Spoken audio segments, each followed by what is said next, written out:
Hey, yo, what's good, everybody? It is your boy Tony the Savant back again. Doing the morning show. I thank y'all for pulling up with me. It's something I wanted to do for a little while now. I tried to do a couple morning shows in the past, but one thing led to the other. But nonetheless, we here. Good morning to everybody, man. Hope you're having or getting your day started, getting your coffee made, getting the workouts in, whatever you got to do to get your day started. Uh, hope you're getting it going, and hope you have a good to great day. All right, man. We got a lot of sports stuff to talk about. Me personally, I've been out of the loop a little bit. Been doing some administrative stuff, some behind the scenes stuff for the channel, as we are growing and all that kind of stuff. So I gotta wear a couple hats. I would love to just sit here and make the videos all day, but we ain't in that position just yet.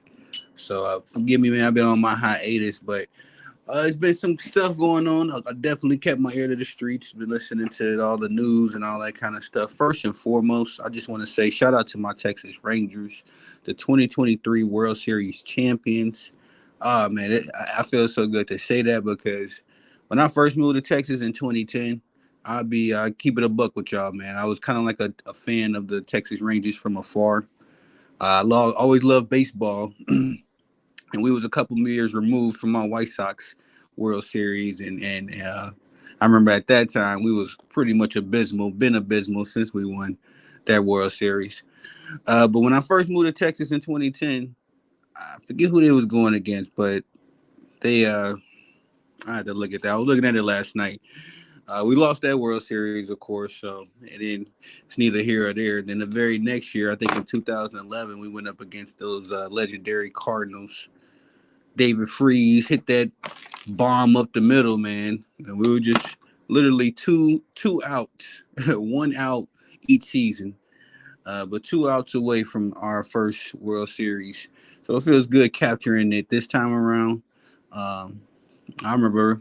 I don't know if you've been rocking with me for any amount of time, then you know that I've confessed that I haven't really talked baseball because again, my White Sox haven't been relevant. I mean, when I did peek my head in to check on them, it wasn't really much to see. So I would come in and I would be to and fro with baseball because of my White Sox. But like I said, I've been keeping up with the Rangers, being able to kind of peek in on them as well. And when I peeked in this time around, since I started my channel, everybody was talking about the Braves and Ronald Acuna this and I think the kid's named Matt Osborne there. Everybody's talking about the Braves. But then I seen that my Rangers was right in the mix as well. We pretty much had the next best bats after the Atlanta Braves this past season. Depended very heavily on those bats. Came up big again this particular game, game five, as we were able to win 5-0. And Mr. Corey Seager, who has been big time for us since he's come over from the Dodgers, was able to capture his second World Series MVP. I'm a big fan of that young man. He'll be definitely giving me a Corey Seager jersey for the wall. But just all around, man, just happy to be a Texas Rangers fan. Happy to say that I've been able to sit through the struggle with them, you know. And Rangers fans, although they are intermingled in with the Cowboys fans, Rangers fans, man, have been long suffering. We've never won a World Series, so it's never been anything to brag about. But the loyalty has always been there. The patience. Excuse me. We went from 102 losses, I think, last year, the year before, to World Series champs, and it's good to see that the love and the faith and the hope has paid off. It definitely feels good.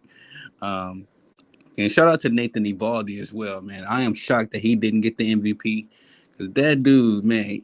When I was watching the game last night, I was like, this dude it reminds me of Michael Jordan. If Michael Jordan was a pitcher, he would have been Nathan Evaldi because Nathan Evaldi several times. I think like the first 5 or 6 innings, man. Like it was runners in scoring position. Key batter for the Diamondbacks was up. The situation was just right. The chemistry was just right for the Diamondbacks to score, swing the pendulum their way, capture some momentum for the World Series several times. The Diamondbacks was in that position last night, and Nathan Eovaldi just big game, man. Just pitched his way out of it, got the outs every time. If it wasn't a strikeout, it was, uh, uh, just got the batters to double out or get that out that the Rangers needed. Defense was supreme last night as well. Just like I said, man, I could talk about my Rangers all day and night now. I could talk about them all day and night, and it feels good. So it's going to be a long off season for the MLB, for me personally, as I will be providing more Texas Rangers content.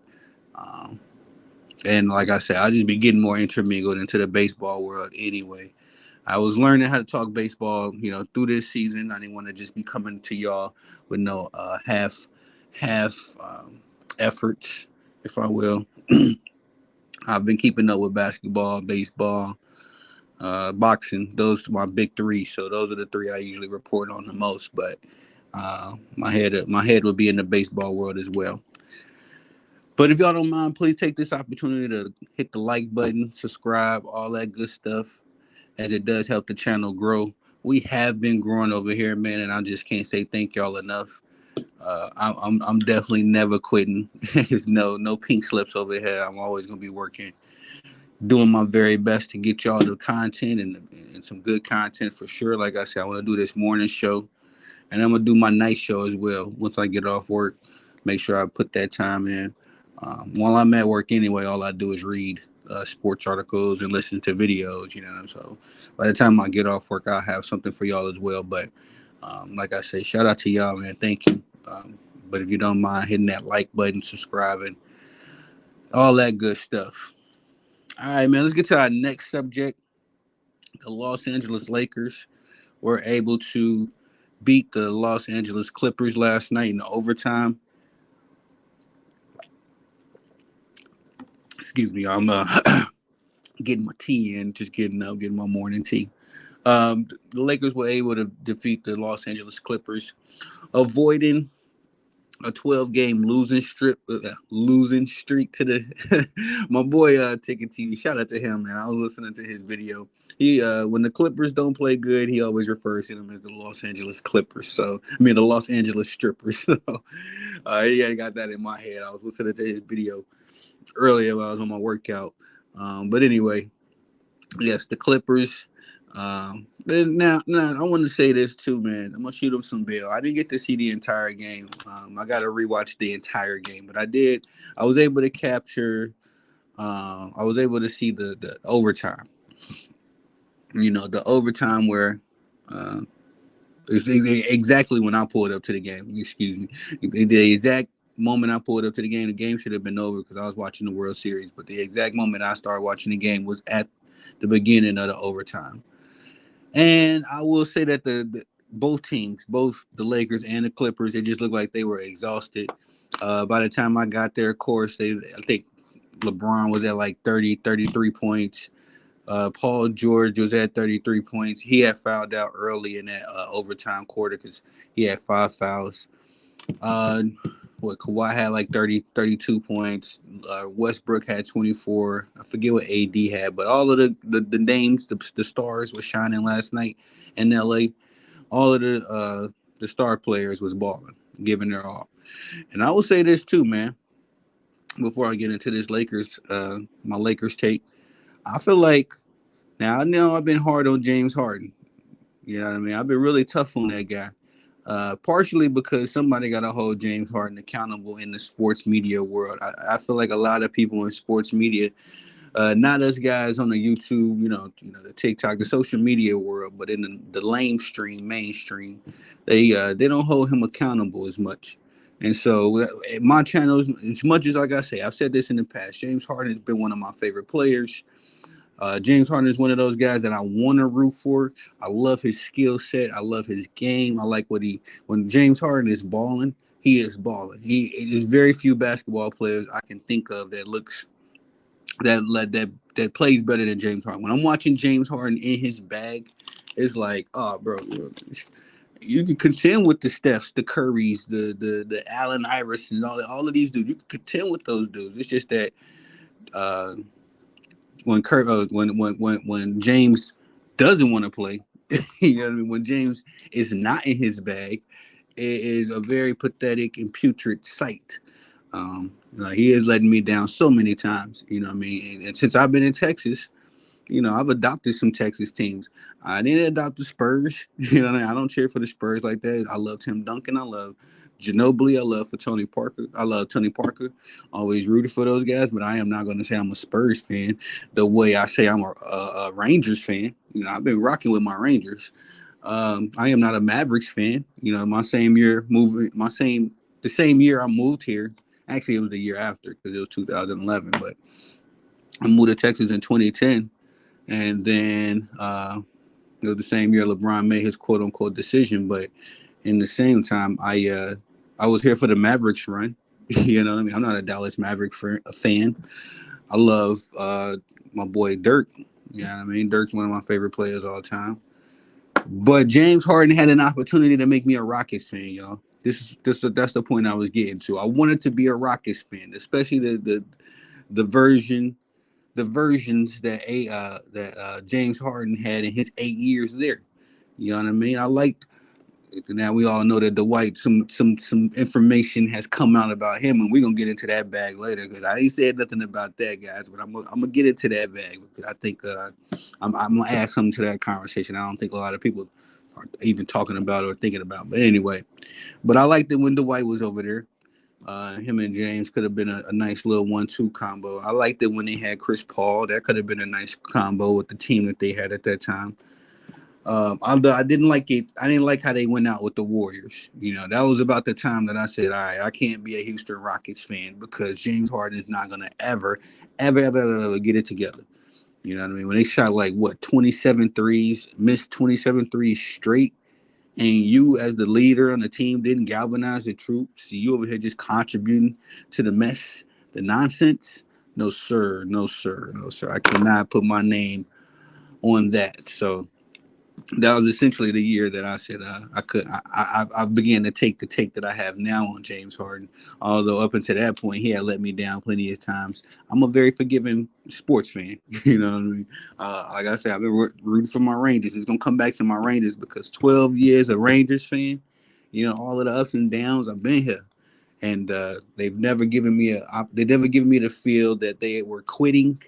None of the guys that have donned the Rangers jersey since I've been in Rangers Nation has ever made me feel like they wasn't giving their all, and so that's why it's been easy, and that's why it's been a pleasure cheering for the Texas Rangers. I can't say that about James Harden, man. You know what I mean? 27. I don't know what. I think it might have been worse than that. 37 threes. I don't remember the exact number.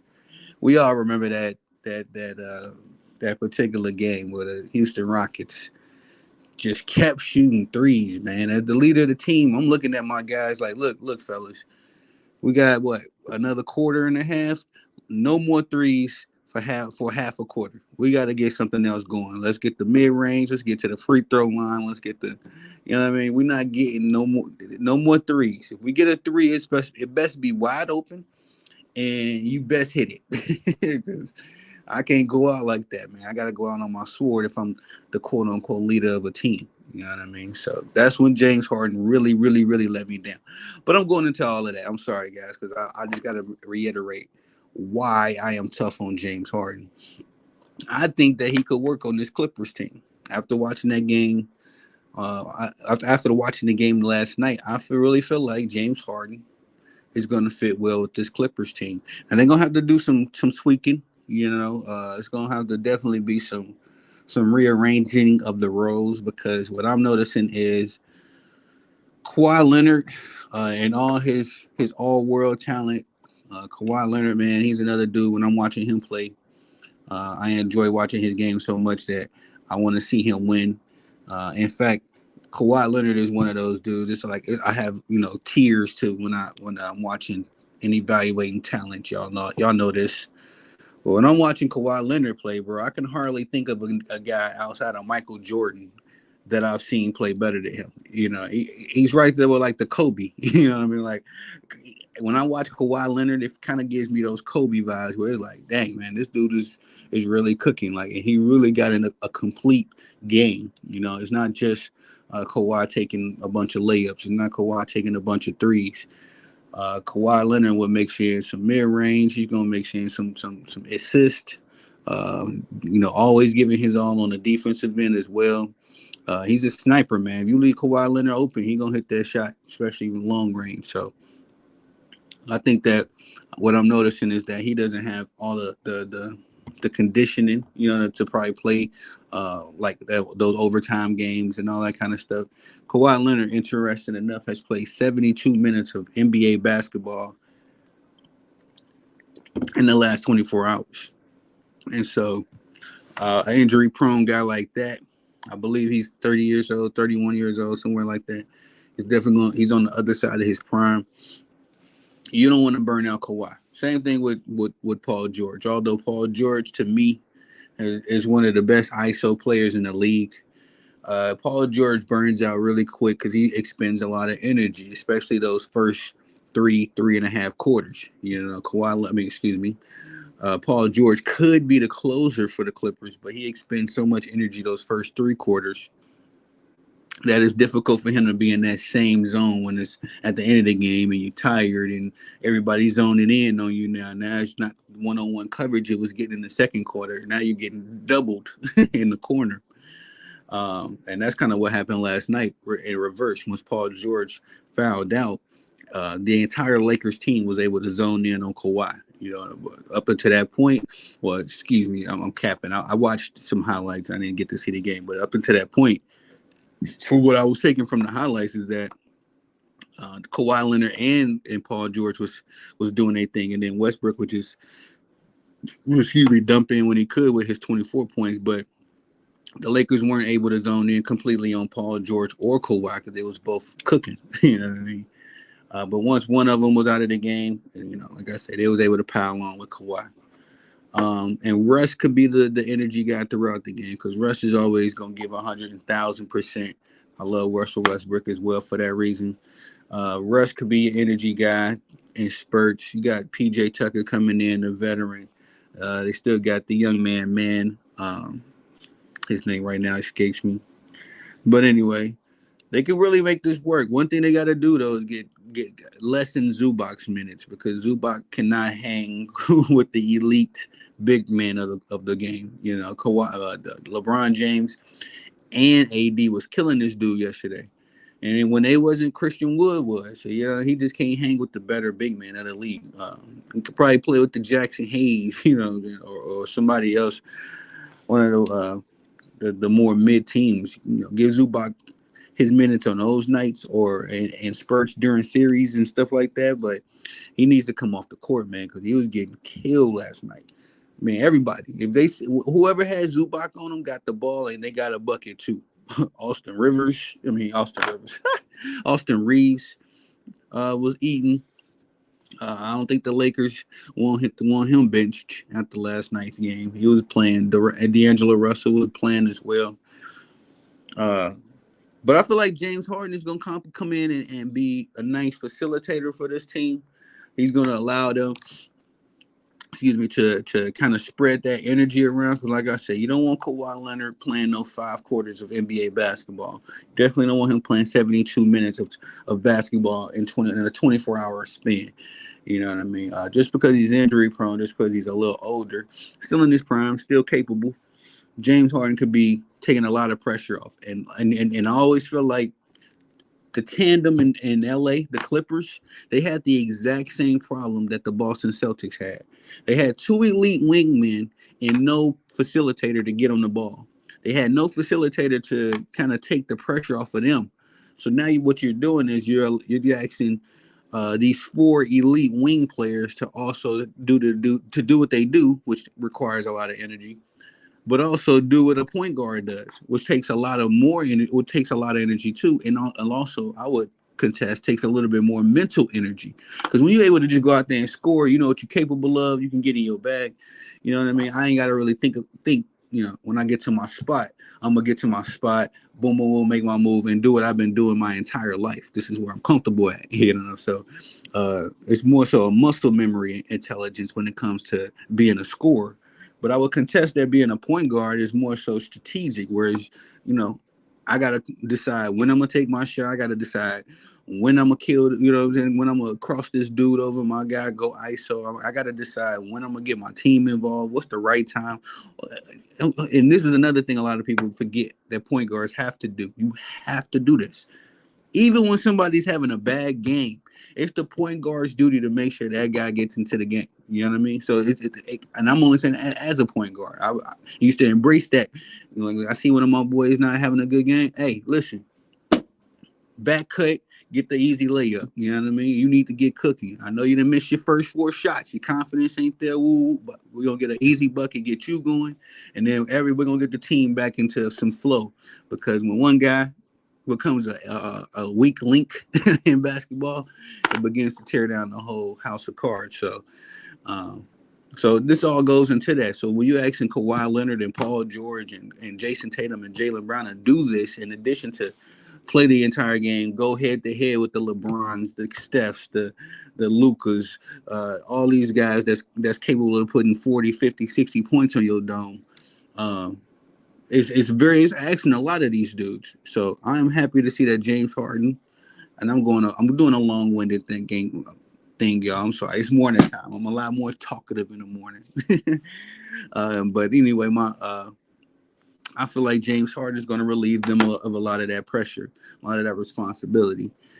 Because, like I said, you don't want to have to make all of those decisions. And James Harden, for all of his hoopla, all his craziness, I will give him. He's probably the best passer in the league right now. You know what I mean? So last season he was able to display that. He essentially was the driving force behind Joel Embiid's MVP season, as he definitely made sure that Joel Embiid ate. But I can give that to James Harden. I will give him that. He's a former MVP. James Harden has performed at a high level in this league. He knows what it takes to be a superstar. And I'm just hoping that I want him to get a ring, man. I just want him to validate all of the nonsense with a ring. As a former diehard James Harden fan, I'm going to tell y'all another story. Because I remember my boy, shout out to Sauce. He had a concert, him and his band in Houston. And they had the Houston game on, and I don't remember exactly who the Houston Rockets was playing. This was probably early in the season. Man, Sean, I gotta hit up Sauce so we can actually chop it up about when that particular concert was, because I remember at this point in the season, I remember just watching James Harden on the team. The particular bar had the game on, and before Sauce and them was on the stage and all that, we was all in the crowd or whatnot, and I was over at the bar getting a drink, watching the game. And I just remember watching James Harden. I was just like shaking my head. And me and the bartender, who was another former James Harden supporter, we just had a nice little discussion about how this dude just can't get it together. You know what I mean? He's more involved into the celebrity life, and at this time he was in a full-blown relationship with the Kardashian. I can't remember. I think it was Chloe. And so it was just a bunch of mess. But I really wanted James Harden to get a ring still, even at that time, because it would just validate the greatness that he does bring to the table. It would oversee, winning cures all. That's something that one of my coaches used to always say. I'm like, all right, man, we got this problem, we got that problem. But we just start winning, it's going to cure a lot of these problems. A lot of these little stupid disputes that you have, a lot of times people that nitpick your career or nitpick your game is because you're not winning. He's like, bro, you can't lose and then look bad losing. You know what I mean? You got to make a choice. But in the same time, I want James Harden to get a ring. I want this Los Angeles Clippers experiment to work. Now, there's a team over out there in Colorado that I think is going to have something to say about that, because that's still my favorite to come out of the West. They still my favorite. I got the Nuggets and the Celtics in the finals. I really want to give Jason Tatum and the Celtics a ring as well. But in the same breath, I think this Clippers team is just as talented, not defensively. This is what scares me about the Clippers. Defensively, these guys outside of Kawhi Leonard have nothing. You know what I mean? Paul George ain't the defender that he used to be, y'all. He's a moderate, good, decent defender. As I was able to see him, he was really getting into LeBron's body yesterday. Anytime LeBron had an issue scoring, it was because Kawhi Leonard and Paul George was guarding him. And I contest as well that if Paul George didn't foul out, the Clippers win that game. Just going off what I seen in the overtime, I don't want to cap. I don't know what happened the first four quarters yet. I'm gonna rush the rewind, but in the same time, I don't think the Clippers lose that game. And then also Norman Powell, he's another good wing defender for him, moderate wing defender. So that's the thing that concerns me about the Clippers. Outside of Kawhi and Norman and maybe Paul George, will they be able to do enough in a potential 7-game series defensively to offset um, James Harden's, gaping weakness on the defense, and Westbrook, he gives a lot of effort too. It could probably work. They could probably work on the defensive end. Now that I'm thinking about it, James Harden is probably the one liability on defense. But let's see what happens if he gives full effort, and they could probably hide him by having him guard the weaker defender. The weaker wing perimeter player. Excuse me, I'm trying to get that out. He can guard a Dylan Brooks. He can guard a who else? The cat name over in he can guard those kids. No, I ain't gonna say he can guard those kids in Portland. I had to go down the list to see who James Harden really contend with, because the West is full of young guards too. It's only really Steph. Steph probably the only statesman in the West now. I'm just taking it off the top of my head. Sorry, y'all. But anyway, I feel like the Clippers could definitely, be in the mix for a championship. I would still say that that team in Colorado, from that with the two-time MVP, Finals MVP from Serbia, I think they still got something to say about this whole NBA thing, NBA championship thing, and also the Celtics, because they've been their journey. They've been on their championship journey these past few seasons. So we'll see what happens. But let's segue over to the Lakers. And before we do that, y'all, please go hit the like button, subscribe, comment, all that good stuff. Like I said, these little actions do a big thing for the channel, and I definitely am humble from the bottom of my heart. I don't mean to just say that just to say that. I definitely appreciate that, y'all, because this is what I love to do. Understand? This is my lane. This is what God created me to do. God created me to talk sports and also provide real dialogue into the universe, because we all know it's a lot of bull crap out there. You know what I mean? That's the one disadvantage of being in such a big, vast, adventurous, beautiful world, is that there's a lot of crap out there that you can run into. So people that do find my channel, do swing by here, I want to ensure that y'all getting some very good content. You walk away from here with more information, and probably, hopefully the good Lord allows me to say something to spark something on your mind, your creativity. Hopefully, you know what I mean? Because that's how it goes to me. I listen to a lot of people. I don't necessarily have one YouTuber or one sports person I love, or one preacher, or nothing like that. I don't just listen to one source. I listen to a lot of people. I listen to a lot of people that I don't agree with too. Because sometimes when you listen to the people that you don't, and I'm kind of getting off point, but this is the point of my channel. Sometimes when you listen to people that you don't agree with, y'all, you're able to take on something I like to call this. It lessens your pride. I don't really have a one word for it, but it's something when you're able to listen to people that don't agree with you, or may completely be off the wall. You know what I mean? I'll tell y'all the truth.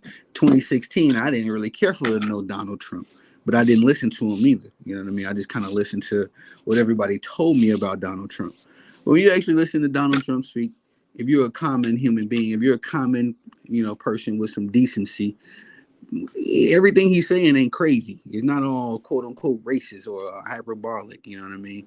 When if you listening to somebody else's opinion of him who doesn't listen to him, then you may be able to gather that from him. You know, but at the same time, this is the advantage of listening to people that you don't agree with because you may find some common ground, and it teaches you to listen. You know what I mean? And that's something that I've always kind of used as a testimony. I listen to people that initially I may not agree with you, but if I actually take in the information that you're providing, you may be able to give me more of a circular view on my view. You know what I mean? Or you may be able to change my view because I don't. You don't want to walk around here and be wrong. You know what I mean? Calling 1+1 3, you look crazy. So uh, that's just something that I hope that you all are able to get from my channel. Very long winning in the mornings. I do forgive me, but at the same time, this is what I want my channel to provide. Um, we talk sports over here, but we talk life too, because at the end of the day, once the games are over, and this is the same thing for the athletes, once the game is over, man, and you hang up the cleats, the glove, the basketball, the jerseys, the football, all that. Once you hang it all up for the day, you know what I mean?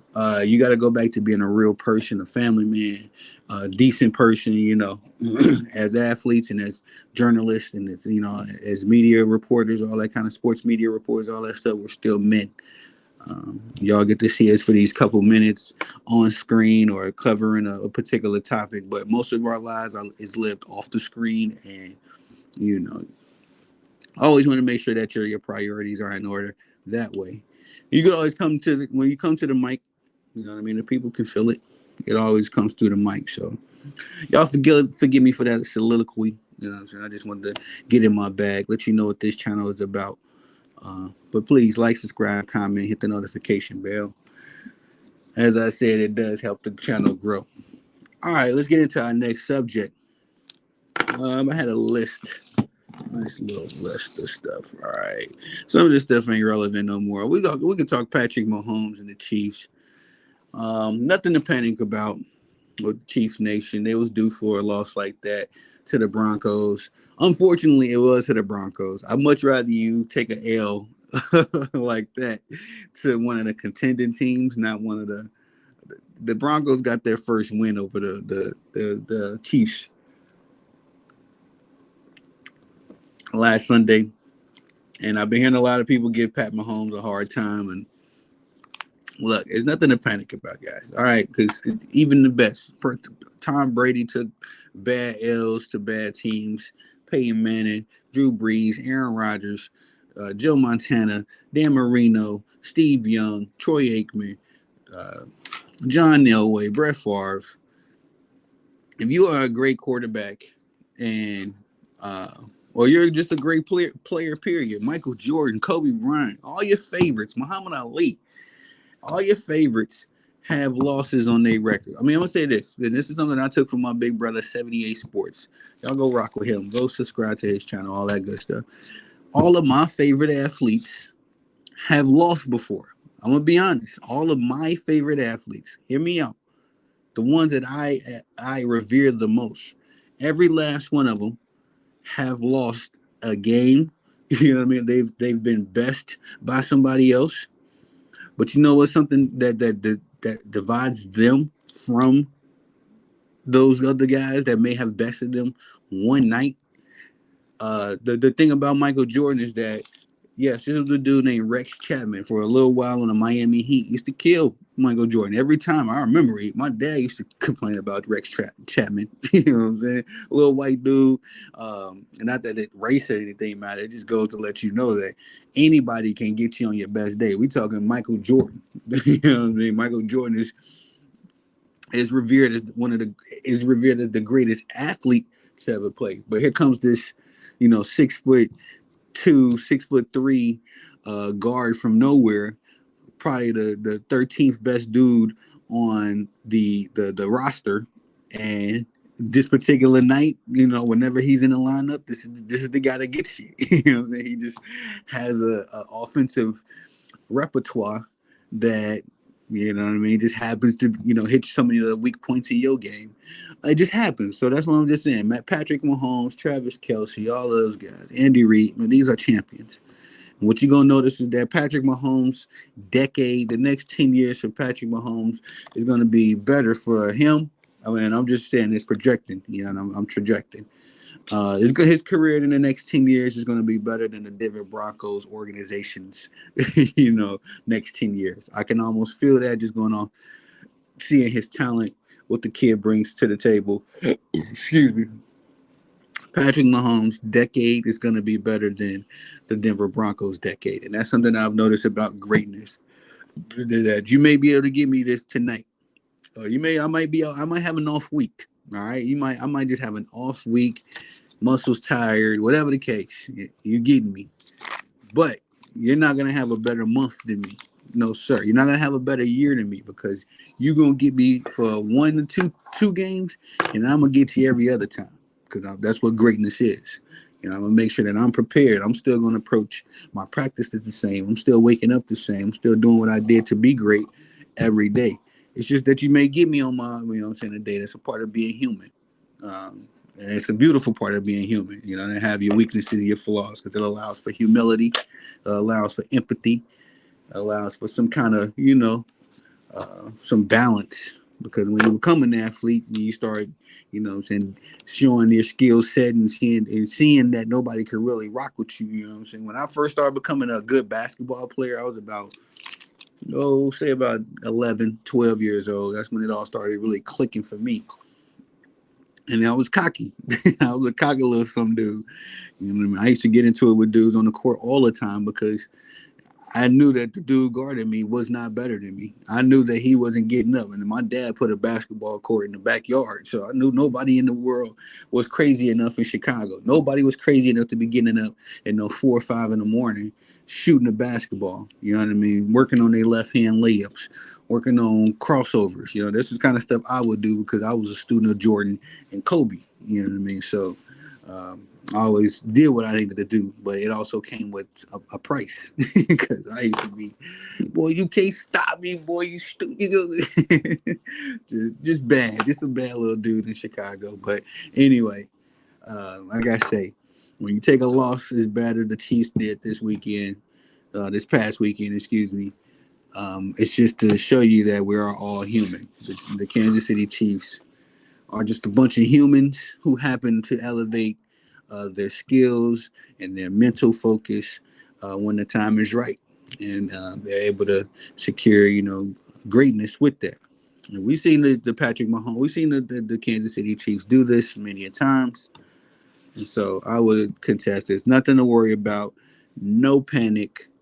Um, But I do want to say this: that they got to fix this receiver problem, man. They got to get McCole, what I'm saying, in the mix, whatever they got to do. I like the young man Rashid Rice, Sky Moore. If they got to go get Jerry Judy, DeAndre Hopkins, Devontae Adams, man, you go do it. Because I don't understand why Patrick Mahomes, outside of that offensive line, they got to get that offensive line together too. I got to highlight at my boy Wild Card Marsh. Shout out to him and the ILW Sports Network. He's a diehard Kansas City Chiefs fan. I gotta link up with my boy and we're gonna talk about some Kansas City Chiefs and see what's going on, what's their problems, because Patrick Mahomes seems to me to be running for his life every time. And Patrick Mahomes is a very elite running mobile quarterback. Excuse me. He's a very good mobile quarterback. Of course, nowadays he likes to sit more a little bit in the pocket as Mahomes is in his prime. I would say he's in the heart of his prime. But when in his younger years, these past few seasons, he was more apt to running around, and rushing and all that kind of stuff. Nowadays, now that he's right there in the heart of his prime, he's trying to transition his game to more of a pocket passer. Understandably, all of the greats have done it, but he's not allowed to because that offensive line can't hold water. You know what I mean? It seems to me like Pat be running for his life every play, or at least he was against the Broncos. So I gotta holler at my boy Wildcard Martin because, like I said, I don't watch the Chiefs every Sunday as much as I think I should, or anyway. But I do get an understanding of where they're at as a team and what's going on. I just got to go to the guru himself, and get the water straight from the source, if you will. I don't like to just go off secondhand opinions, especially if I'm not paying attention myself. I'll go off a secondhand opinion if I'm also watching it myself, and then in that opinion, has some validity to it. I listen to a lot of people, like I say, but I am still trying to learn and see what's going on. I gotta learn and see what's going on. Excuse me. I have to learn and see what's going on with those Chiefs because defending Super Bowl champions, you know what I mean? They did something right just a few short months ago. Uh, so it's not completely lost. Also, we gotta put it out there that Travis Kelsey, the number one target for Patrick Mahomes, has had a nagging injury since the beginning of the season. I think he hurt his knee, kept him out of the first game. Travis Kelsey is my tight end, my number one draft pick on my fantasy football. So I've been able to keep up with that. I know he's been dealing with his nagging injuries, still putting up big numbers, big games. Um, but again, that's one of those things that humanizes sports is injuries. So I doubt that Travis Kelsey has been 100% as well.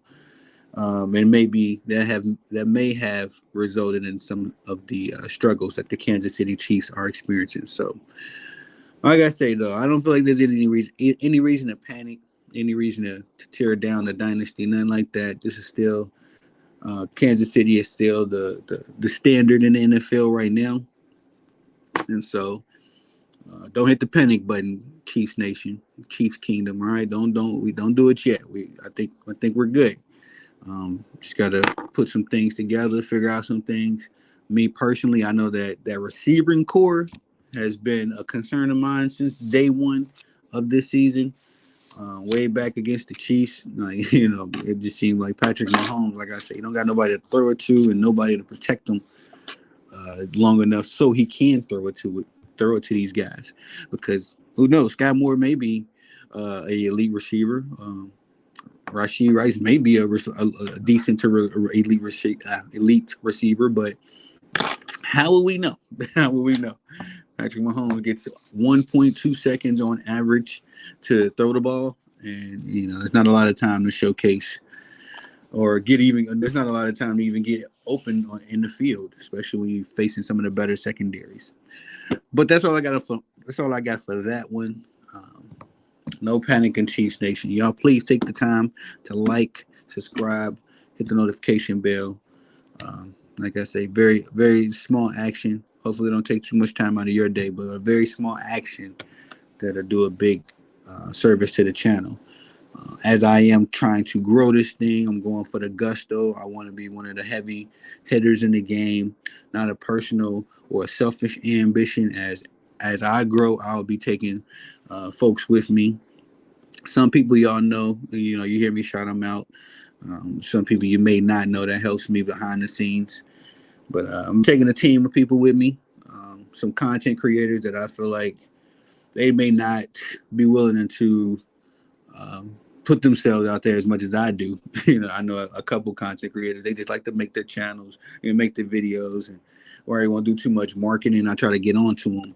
But it's like, hey, once I get to that spotlight, you won't have to do that no way. You know what I mean? I put up the network, and hopefully, I do my part into building a trusted brand, a sports media brand, and then the people that rock with me will be validated on that alone. But they make great content. I try to shout everybody out. Like I say, my boys over at ILW, my boys over at Man Down, Maxim Sports, behind the bench, everybody, man. MTD, the Vargas boys, all these cats, man. They do great work, and I will let us see their channels grow as well. But anyway, yes, like, subscribe, comment, all that good stuff.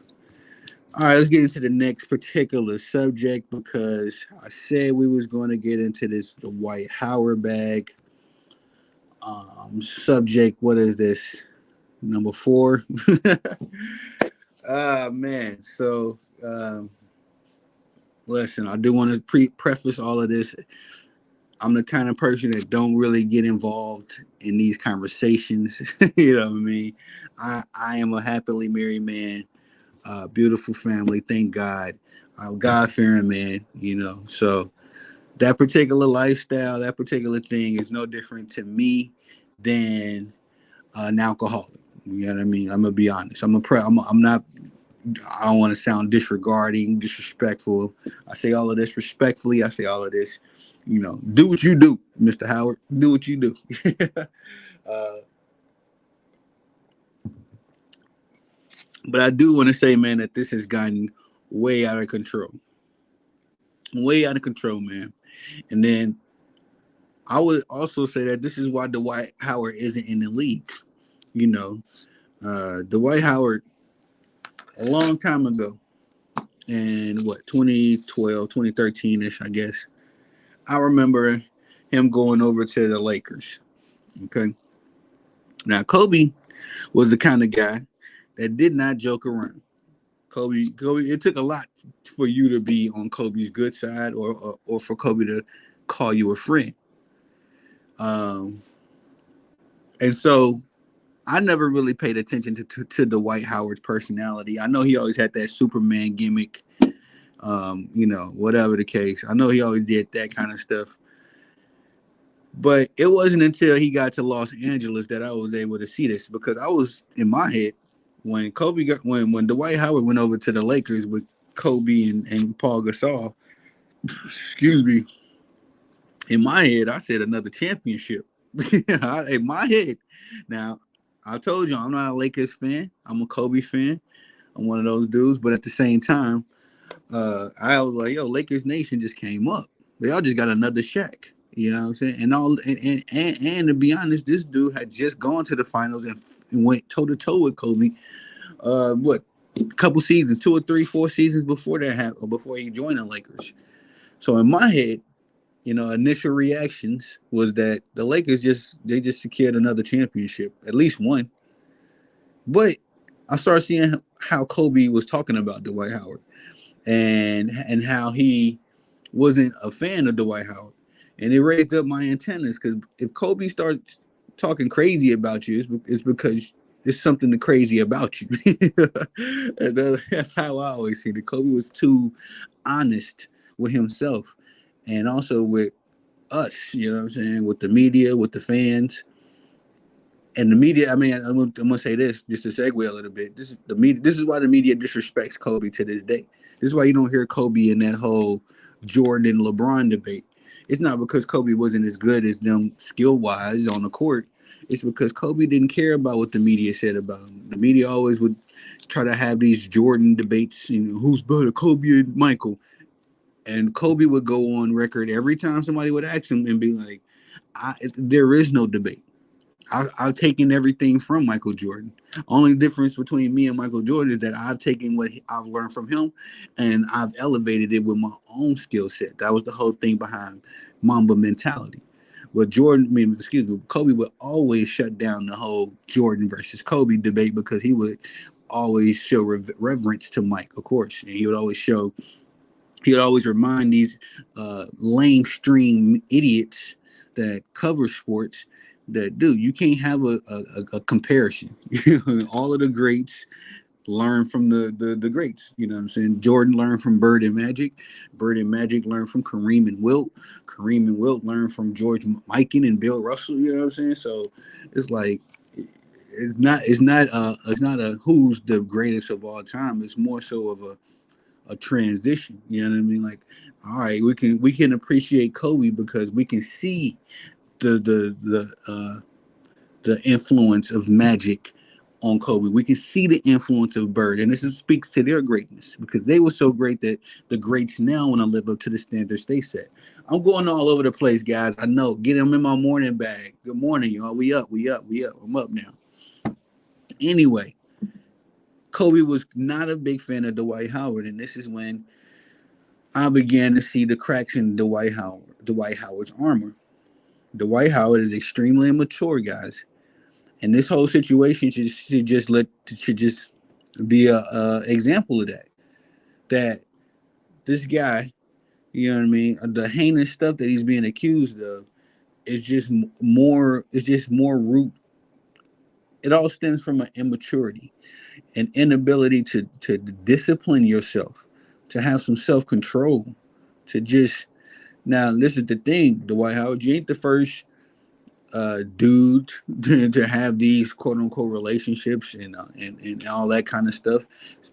Especially as a public sports figure, you're not breaking news as a professional athlete that says he's gay or deals with other dudes. You know what I mean? Nobody, you ain't stopping nobody's.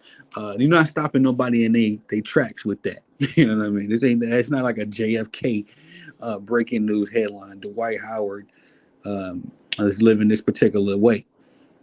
That's not gonna stop people's days. Not gonna stop them in their tracks.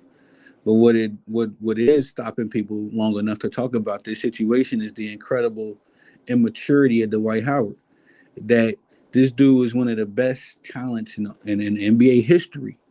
One of the best talents in NBA history, guys. Dwight Howard is one of the best. He is supposed to have been on that top 75 list. No argument. And everybody is, when people talk about that top 75 list, one of the first names that people bring up that they notice that isn't on that list is Dwight Howard. That speaks to his greatness. When Dwight Howard was playing, he was one of the best players in the league, hands down. But Dwight Howard was never able to secure his spot in as far as one of the best players to do it. Although we can acknowledge he was one of the better players, he wasn't one of the best to do it because he was extremely immature. Excuse me. Dwight Howard should have got him a championship with the Kobe Bryant Lakers. He should never had to play with LeBron.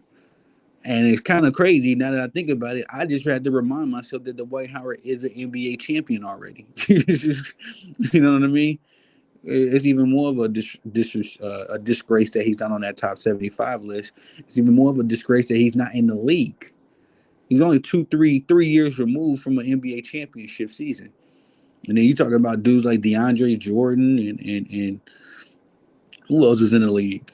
These veterans, Rudy Gay. Like you talking about dudes like that who ain't really done nothing nowhere. Excuse me. I remember a couple seasons ago seeing Joe Johnson on a 10-day contract. So Dwight Howard should definitely be and shout out to DeAndre Jordan. He is an NBA champion himself. I don't want to disrespect him, but prior to him winning that championship with the Nuggets last year, listen, you could have put Dwight Howard on that team. You know what I mean? It would have been the same. You could have gave Dwight Howard DeAndre Jordan spot on that Denver Nuggets team, and I'm sure it would have rendered the same results. The thing about it is Dwight Howard would have been a horrible uh, fit to the chemistry of that team. Because here you got all these guys and Joker, Nikola Jokic and all his, goofiness and some of his, crazy antics. He comes off as a very serious person when it's time to be serious. When they were trying to get that championship, I ain't see no joking around from Joker or Jamal Murray or Aaron Gordon. It was all on mission. It was on business until the job was done, and then we start seeing them, goof around and be silly a little bit. Dwight Howard would have been silly all throughout the playoffs. He would have been silly, I'm sure, all throughout the finals, and it would have been something to distract him. And I am positive that he was silly during that Los Angeles Lakers run. It's just that everything was in a bubble, so what I mean, everybody was kind of confined to those four walls, I guess.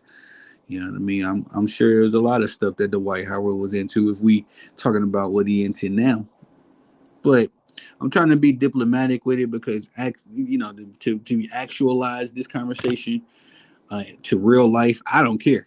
You know what I mean? I do not care what Dwight Howard got going on. He's not one of my favorite players. None of what he's doing is affecting Me and my house, thank God. And whatever goes on tomorrow or today in Dwight Howard's house, that's his business. But I do want to say that this speaks, and this and all you anybody under my voice, anybody that run up on this video, if you enjoy my content, listen, man, embrace maturity. All right, just embrace it. I was extremely immature until I had my second son. You know what I mean? My first baby. Me and my boy. You know what I'm saying? I'm not. I'm more mature now. Let me say this, but it really didn't hit me until I had my second child. How mature I needed to be. You know what I mean? Um, and so I can speak to that. I can be a testimony to that. I was extremely immature for a part of my life, but once I embrace maturity, it's like things get a lot more easier, peaceful. People are willing to work with you when you're mature. People that you feel like a lot of times people don't want to give you an opportunity, or people slight you. It's not that. It's people see that you are immature. You know what I mean? I'm not going to trust you with a responsibility if I know that you can't handle it. And maturity is the difference between a child and an adult. That's the really only the difference between a child and an adult. Because in all the other functions, children got to eat, adults got to eat. Children got to sleep, we got to sleep. You know what I mean? They ain't got to pay bills, but they got to go to school and, attain knowledge in your childhood. And as an adult, you got to attain knowledge in a different way, but you also have to apply the knowledge, what I'm saying, when you're an adult. Uh, but the main difference between a child and an adult is maturity. And so, unfortunately for Dwight Howard, he hasn't able to embrace that. And the most craziest part in all of this stuff, and I don't know if y'all heard about it, I'm not going to get into the details here, but the most egregious thing of all of this is that while all of that was happening, allegedly or whatever, you know what I mean, whatever the case, what Dwight Howard is being accused of, while all of that was transpiring, his son was in the house. His son was in the next room or some stuff like that. Like your kid. And that's why I brought up fatherhood, because that was the me and my own personal life, my own decisions. I was a knucklehead. I was always with my buddies, chasing girls, playing video games, doing whatever I had to do to not take care of responsibility, essentially. But like I said, what made me realize that I had to take up the mantle, if you will, I had to put down my childish ways, was when I had a child. And my second son, my first son, that's my boy. We he grew up with me. That's my baby. You know what I mean? I can offer him advice in a different way, in more of a uh, diplomatic way, not in a fatherly way. But in the same way, I mean, at the same time, it took for me to mature to even have this relationship with him. You know what I mean? I mean, I can't be sitting here telling him, "Oh, do this and be responsible," and I'm doing that and not being responsible. You know what I mean? Just a conflict. Your actions, you got to line up with your words. That's another sign of maturity. Your actions line up with your words. It's not the White Howard want to say what he do and where he lay his wood is his business. Listen, that is a fact, brother. That's the 100% fact. In fact, in all of this craziness, Dwight Howard, that's what we agree. What I do, my business is my business. I mean, me and nobody got to get into me and my wife's affairs. You know what I mean? None of y'all business. But in the same breath, it's the fact of the matter that if you was maintaining some maturity, then we wouldn't know about your business, sir. That's the side of maturity, baby. Y'all don't gotta know what we doing. You're never gonna know what we doing, because we're gonna maintain a level of etiquette and presentiveness. When I present myself to people, that's not what you need to know about. You know what I mean? I want you to know about uh, my God fearing personality. I want you to know about my better integrity and my better personality traits. I meant to say. Yeah, that's what I need the people to know. You don't need to know that I love my wife. You know what I mean? Who cares? Who cares? At the end of the day, like I said, nobody cares. What Dwight Howard does, ain't stopping nobody's day or breaking no news headlines. It's not. We're only stopping long enough to talk about this stuff, Dwight Howard, because you are immature, sir.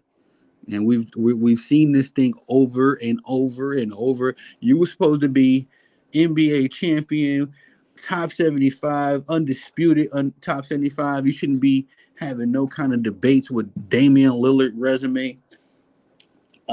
This is what you're supposed to be, Dwight Howard, Hall of Famer. Well, what you are now is a laughing stock. You're still capable of being uh, serviceable in the NBA. You can't get a job in the NBA, excuse me, and it's almost an embarrassment. It's an embarrassment to your legacy because we all know that Dwight Howard, when he suits up for an NBA team, is going to be a contributor to that NBA team. But the fact that his own actions won't are hindering him from that opportunity is sad. You know what I mean? That's why we're talking about it. And it's one of them cases the white there ain't nobody laughing with you, bro. And it's not that we laughing at you, but it's just that saying, that cliche. It's like everybody's looking at you, you know what I mean? And I know it's embarrassing. So I feel bad for Dwight, like I say. And during his play in his Orlando days, I didn't see this side of Dwight Howard. Okay, I'm just saying, Leon, I didn't see this. I revered Dwight Howard as one of the greats in the league. I see him go toe to toe with LeBron James. I see him go toe to toe with the big three in Boston. I seen him go toe to toe with one of my favorite players of all time, Kobe Bryant. So I know the guy can play some basketball. You know what I'm saying? I didn't mind watching him play basketball, but the fact that his actions, he can't seem to get his own affairs in order. It's taken away from excuse me, it's taken away from that opportunity of us seeing Dwight Howard play basketball in the NBA again. And it's an embarrassment, man, because, like I say, DeAndre Jordan. You know what I'm saying? And DeAndre Jordan can't do nothing on that basketball court right now that Dwight Howard can't do, guys. That's what I'm saying. But please hit that like button, subscribe, all that good stuff. Like I say, a small action that I'm really hoping don't take a lot of time out of your day. That'll be a big service to this channel long term for the lifetime of this channel. Hopefully, this thing definitely is gonna outlive me, and I just want the growth to be contagious even after that. People come to these videos and be like, "Yo, this cat Tony the Savant used to be dropping." Yo, hopefully, the Lord willing, long life. I got 100 years to go, but definitely, like I say, the growth of this channel. I don't ever want it to stop. I always want people to come in contact with some real content. And y'all also, man, drop some recommendations for me. Who do you listen to? Some of your favorite YouTubers? Because I find a lot of the people that I like now in that way. I be thinking I'm listening to somebody that's really talking some game. Then somebody put me on somebody else, and I'm like, man. Now, respectfully, I always, I listen to a lot of people. That's why I say this is how I find so many content creators in sports, because I'll get recommendations, and then I'll be listening to this particular YouTuber or this dude on the lame stream. So I'm on my Pat McAfee kick right now. A lot of my friends was recommending Pat McAfee. I didn't listen to him for the longest. I know he like the top dog in independent content creators for sports. But for so long, I did not listen to Pat McAfee. I only heard about him. And I say about, I was interested in the Aaron Rodgers injury. When Aaron Rodgers first went down with the Jets, I was interested in what, his thoughts were and where he was at mentally as far as his career, because we all know Aaron Rodgers is, up there and close to that retirement age. So I was really, trying to understand. Well, I was really under mindset that this would be something that Aaron would consider retiring after, an injury this devastating at this stage of his career. So this is how I ran into Pat McAfee. I started listening to Aaron on his show, and then I started enjoying Pat McAfee, AJ Hawk, and all of those characters over there, man, that they got, man. It's a very dope show, so I definitely recommend that. But I'm just giving y'all some backstory as to how I find a lot of my YouTube creators. You know what I mean? It's recommendations from people that I listen to. Dreamish Pro, 78 Sports, Ticket TV, one of the big homies, of course. And then you got my boy Marlo Knows Basketball and Boxing. Excuse me. IOW Sports, my boy Wildcard Mar. My boy Melvin with Man Down Podcast. I just recently did a show with him. I listen to the big bros a lot. You know what I mean? Anytime I'm not actually putting out my own content, you can trust and believe I got something on the earbud or the Xbox, YouTube. Something's going on while I'm listening to some sports content. So, uh, but yeah, man, y'all tell me who y'all listen to because I'm always trying to draw inspiration and I'm always trying to learn. I'm always looking to learn from the gurus. I listen to a lot of Bob Costas, uh, uh, Joe Buck, the big guys, the big names. I listen to these dudes not because I'm always listening to what they're saying. Sometimes I listen to these dudes so I can learn how to report the sports. Now, I'm always going to do it in my South Side Chicago way. You know what I mean? I probably would never be in no suit and tie like type. Man, I could probably do this. I could do the suit and tie. I could probably do the suit and tie. I could probably do the suit and tie. But, I'm always going to come to the stage with my own personality, my own presentation. But you got to learn from the greats, man. You know what I'm saying? That's the sign of maturity, too. Be willing to learn. Be teachable. Be coachable. You know what I mean? People will give you $1 million in information if you listen. You can go get your own $1 million. You don't need somebody to give you $1 million if they give you $1 million worth of information and you know how to apply it. Maturity, baby. It's the word of the day. Maturity. All right, y'all. My final topic for today. We gotta get the boxing topic in. We gotta get the boxing topic in, man. My boy Tyson Fury. It's been reported that him and Usyk, that fight is off, and I am happy to hear that because I'm not really want to even talk about that. Tyson Fury, Francis Ngannou fight was a crap show. I gave my take on that. I did a hot take on that one. Yeah. That one's doing numbers.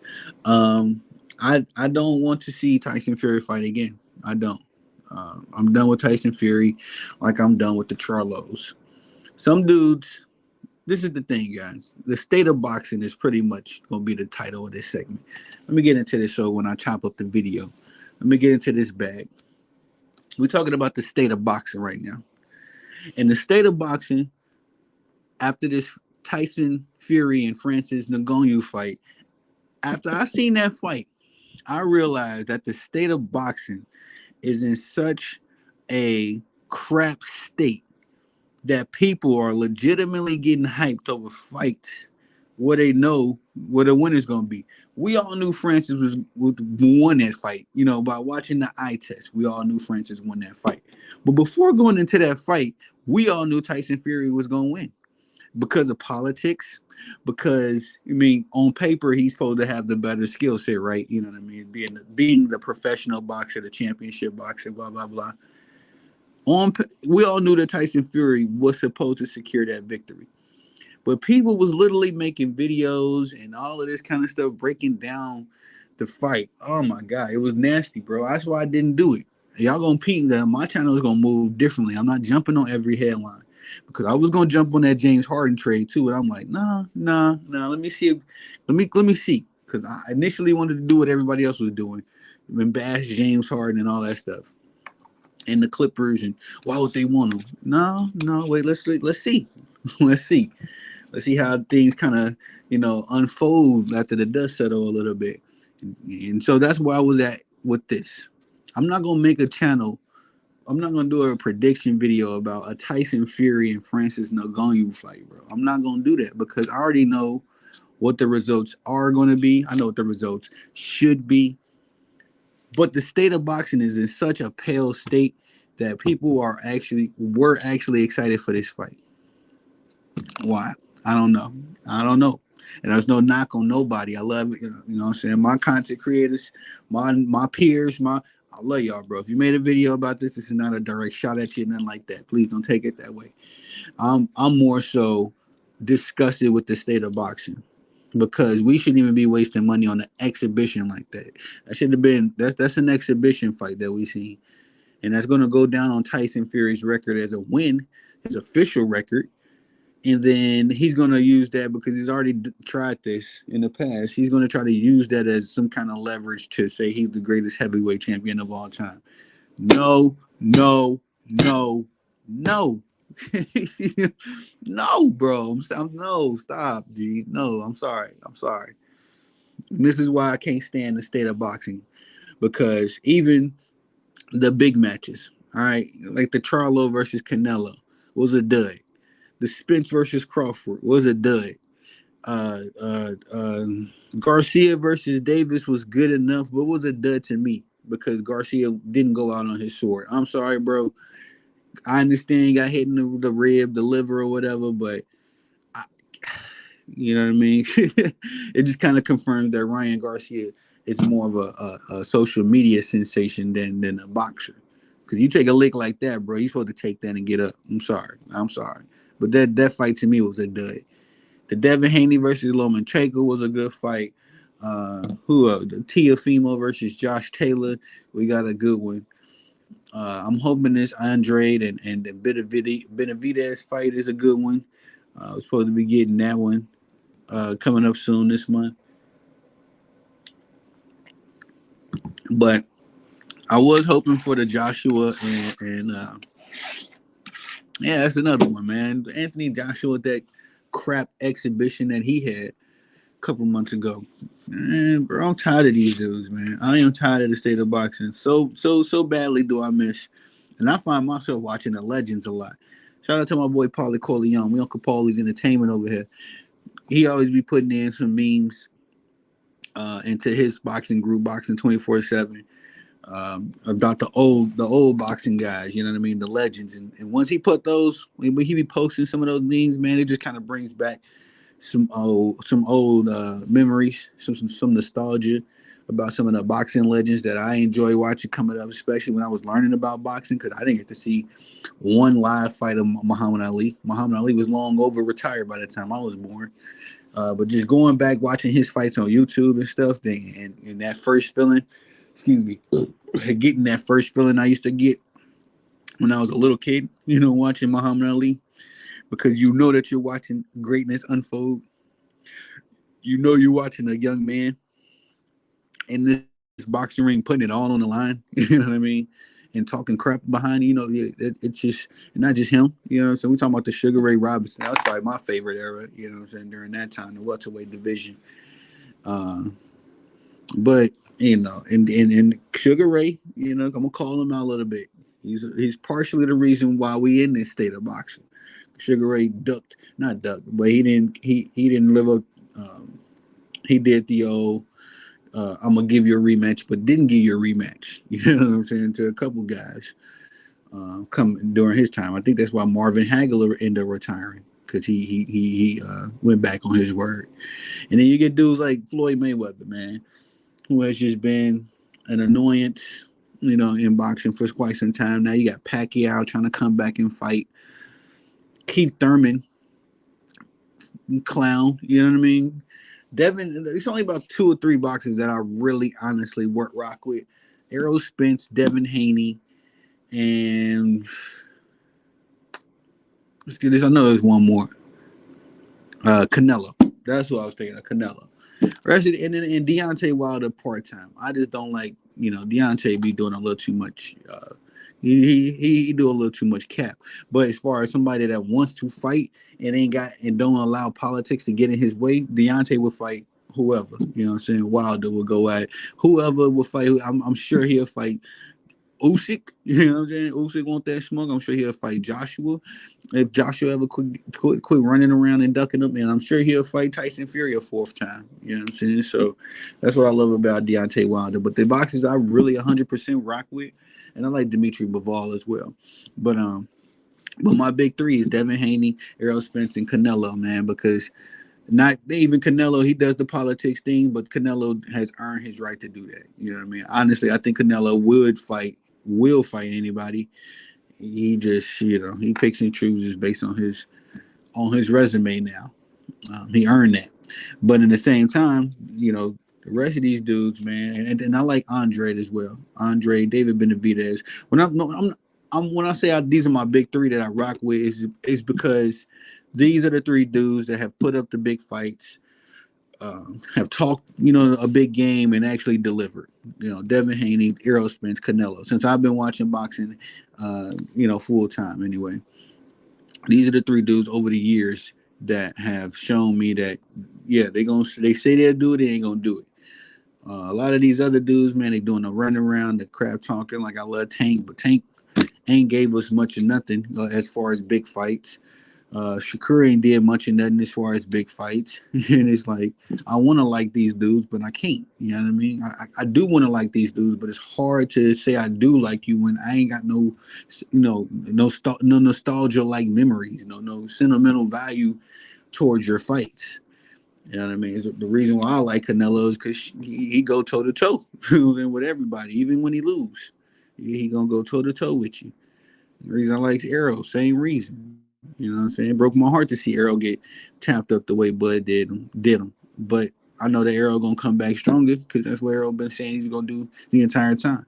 And every time Arrow say he's gonna do something, he does it. Same with Devin Haney. And so it's just getting to a point now, man. After that Tyson Fury and Francis Ngannou fight, that I'm just so upset, and I'm not no more upset than anything else in sports than the heavyweight division of professional boxing. The heavyweight division of professional boxing is a joke. You know what I mean? And outside of, like I say, Wilder, the rest of these dudes can go. I like Usyk boxing style, but he come off as a character as well. You know what I'm saying? From time to time. Excuse me. Uh, but I don't know. Like I say, the Charlos, all for them. Unless the Charlos gonna fight each other, I don't want to see them fight no more. Bud has given me the runaround. I want to like Bud as well. Terrence Bud Crawford. I like Terrence Bud Crawford's skill set. I feel like Terrence Bud Crawford could beat Floyd Mayweather in his prime. You know what I mean? That's how much confidence I have in Bud. But Bud for years gave us the runaround. You know what I mean? And I know it partially because people ducked him. But Arrow been calling him out for years. Years, bro. This fight that we just got in 2023, July 2023, we should have got that in July 2020, 2021. You know what I'm saying? So, all in all, that's the morning show, guys. That's all I got for y'all, man. Uh, Definitely hope y'all enjoyed it. Tony the Savant's morning show, episode 1. Like I said, I'll be coming back for the Tony the Savant show, episode 9 this evening. We'll do some recap. I like to do the morning show, and then I like to do the night show. Just kind of, we don't know what sports headlines are going to break. So it gives us a little time to enjoy what we already know, let the day pass, and then recap what has happened. I'm going to see what NBA games and all that kind of stuff. What's this slate? Sorry, guys. I'm gonna see what's on the slate for the day. I actually gotta get to work right now. It's 6:40. I gotta clock in at 7. So, uh, y'all have a great day. Thank you, man, for tapping in, peeping the show. Um, Love y'all. If y'all don't mind, I'm just gonna say a little prayer and for everybody out in the crowd, my audience. Thank you, guys, for the people that you bring to my channel, for the love and the support. We just pray and thank you for all your guidance, your protection over us. We pray that we have good, bountiful, fruitful days. That you keep the devil and all his minions away from us and our families. You keep the peace, Father God. You keep the love. You keep the prosperity flowing in our lives, our ventures, our businesses. I pray for growth over this channel. I pray for growth over my skills and over how I deliver this. I thank you for my channel. I thank you for the growth and in my presentation so far. And we're just going to continue walking in that, walking in your grace, your mercy. In Jesus' name we pray. Amen. Thank y'all again, man. Shout out to everybody out there. Have a good to great day. You know my slogan, y'all the bosses. I'm the guy that loves to work. I'm about to literally get back to work. But thank y'all, man. Love y'all. Peace.